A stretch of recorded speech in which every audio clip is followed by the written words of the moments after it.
এও এক রাজনৈতিক সভাপতন, যার বিরুদ্ধে কাস্তে হাতুড়ি প্রতীকে লড়াই করেছিলেন লোকসভা ভোটে সেই অভিষেক বন্দ্যোপাধ্যায়ের হাত ধরেই তৃণমূলে যোগ সিপিএম এর প্রতিকুর রহমানের। দলবিরোধী কাজের অভিযোগে তার জন্য অবশ্য প্রতীককে বহিষ্কার করতে দেরি করেনি সিপিএম। সঙ্গে সাফল্যের শিখরে ওঠার শুভেচ্ছা বার্তা প্রতীকের প্রাক্তন দলের রাজ্য সম্পাদকের। দলীয় নেতৃত্বের বিরুদ্ধে সিপিএম এর প্রতিকুর রহমানের বিদ্রোহ ঘোষণার পরেই গুঞ্জন শুরু হয়েছিল রাজ্য রাজনীতিতে। গত কদিনে প্রতীক যত সুর চড়িয়েছেন ততই বেড়েছে জার্সি বদলের জল্পনা।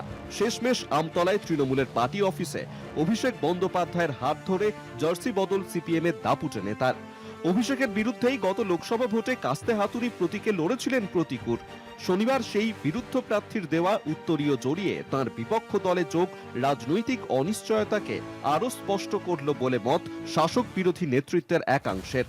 যদিও বিজেপিকে আটকাতেই তাঁর তৃণমূলে যোগ, দাবি প্রতিকুরের। আমার নীতি নৈতিকতা বিজেপিকে আটকাবো, ফ্যাসিস্ট শক্তিকে আটকাবো, সেই নীতি। এই যে বলছে না ডিল হয়েছে, হ্যাঁ ডিল হয়েছে। বিজেপিকে পশ্চিমবঙ্গের মাটিতে আটকাবো, বিজেপিকে ঢুকতে দেবো না, এইটাই ডিল হয়েছে আমার।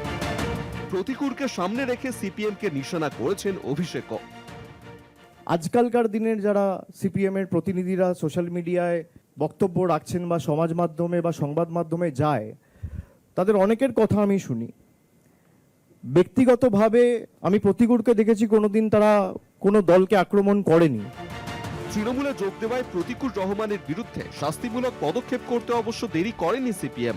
শত্রু শিবিরে যোগ দেওয়ার জন্য তড়িঘড়ি বিজ্ঞপ্তি জারি করে দল থেকে বহিষ্কার করা হয়েছে প্রতীককে।